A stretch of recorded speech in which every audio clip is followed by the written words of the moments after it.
Saludos, saludos mis hermanos, mis hermanas. Arrancamos nueva semana. Ya estamos en la semana 27 de nuestra lectura cronológica de la Biblia. Ya superamos la mitad de todo este proceso. Así es que vamos adelante.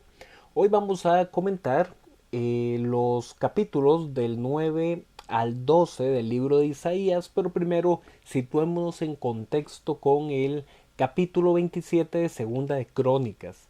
Aquí se nos habla del reinado de Jotán. Jotán es rey en el sur, en Judá, después de la muerte de su padre Usías. Jotán llegaría a tener su reinado durante 16 años.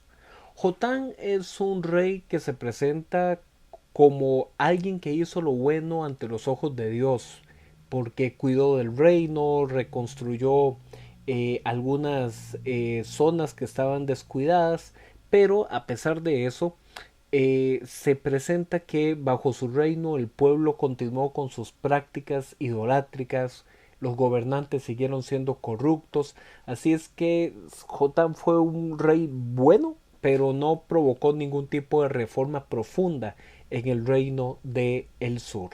También se nos indica que Jotán tuvo éxito militar contra el pueblo vecino de Amón, a quienes terminaría convirtiendo en un reino vasallo. En Isaías capítulo 9 se continúa exponiendo una profecía que ya viene desde el capítulo 7.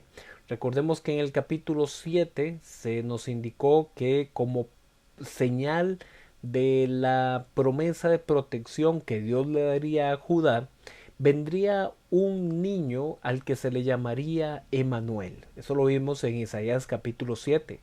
Pero ahora en Isaías capítulo 9 se nos anuncia que justamente este niño que nos ha nacido será un gobernante que es descendiente de David y que encarna todos los ideales del pueblo. Su llegada traerá esperanza para las regiones del norte de Israel, es decir, para la zona de la tribu de Neftalí, la tribu de Zabulón, que eran zonas que habían sido especialmente afectadas por las invasiones de Asiria. En el Nuevo Testamento, este anuncio profético es tomado como la prefiguración de la llegada de Jesús como Mesías, que Jesús llegaría a ser ese verdadero heredero del trono de David. Pero para los oyentes originales de Isaías, este anuncio más bien tendría una connotación de esperanza, de que este niño que nos es nacido traería una restauración nacional y política, lo cual era una forma de entender que los reinos del norte y del sur llegarían a tener paz y unidad. Pero como el pueblo sigue sin volverse a Dios, el castigo por medio de los enemigos extranjeros sigue siendo anunciado porque la ira de Dios no se ha aplacado, su mano sigue extendida. En Isaías capítulo 10 se nos presenta un mensaje o una declaración de juicio contra los gobernantes injustos que maltratan a los pobres y a los débiles como a las viudas. Se anuncia un juicio sobre Israel al norte y sobre Judá en el sur a través de la fuerza de Asiria. Pero incluso el propio Asiria también llegará a ser castigado en un futuro a causa de su soberbia. A pesar de ese castigo futuro, el Señor siempre va a tener la promesa de mantener un pequeño remanente que podrá volver a Israel.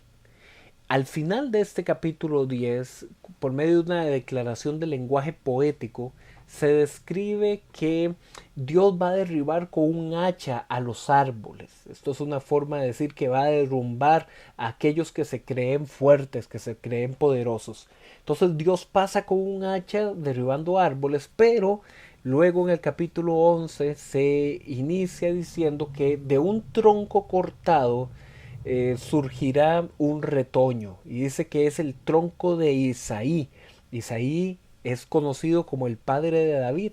Entonces ese retoño es otra alusión a representarnos el surgimiento futuro de un heredero legítimo de la dinastía de David hacia el trono. Ese renuevo tendrá el espíritu de el Señor y se deleitará en el temor del Señor. Esto fue un mensaje que sirvió de base para la esperanza mesiánica en Israel y en Judá.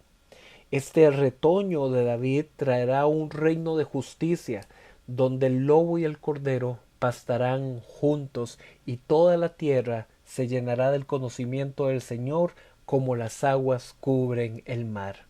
Esto se entiende como un lenguaje poético. Poner a un lobo y a un cordero, que son enemigos naturales, ahora a vivir juntos. Es decir, por medio de un lenguaje poético se habla de una restauración, de una paz. Esta raíz de Isaí, este retoño de David, se va a convertir en una bandera para los pueblos, para que el remanente del pueblo que esté exiliado sepa dónde llegar, a dónde reunirse para regresar a Israel y a Judá por un camino nuevo, así como el que Israel tuvo para salir de Egipto. En el capítulo 12 de Isaías se nos habla de que en aquel día futuro el pueblo alabará a Dios porque le ha dado salvación. Darán a conocer entre las naciones la grandeza de las obras del Santo de Israel. Esta sección, que para muchos estudiosos es conocida como el libro de Manuel, porque todos estos capítulos del 7 al 12 se relacionan con el anuncio de esa promesa de Manuel, y también las características de esa promesa, como el retoño de David, que permitirá que el pueblo en un futuro, después del juicio, pueda reencontrarse como un remanente y regresar a la tierra. Esto era de suma importancia para los primeros oyentes del libro de Isaías, que estaban viviendo en el exilio, en el post-exilio. Esto era un mensaje de esperanza para ellos. Para nosotros, desde la perspectiva del Nuevo Testamento y desde la perspectiva cristológica, vemos esto como el cumplimiento en Jesús. Jesús es aquel que inaugura esta época donde el lobo y el cordero viven juntos, donde el conocimiento del Señor llena, así como las aguas que cubren el mar. Y esto es lo bonito que nos permite la palabra de Dios, que es poder ver este cumplimiento en diferentes capas. Una primera capa histórica, inmediata para el pueblo de Israel en el Antiguo Testamento, pero luego desde la perspectiva cristiana una capa de cumplimiento pleno. Mañana vamos a seguir con un profeta que es contemporáneo a Isaías, nada más y nada menos que el profeta Miqueas, pero eso lo vemos mañana. Nos vemos.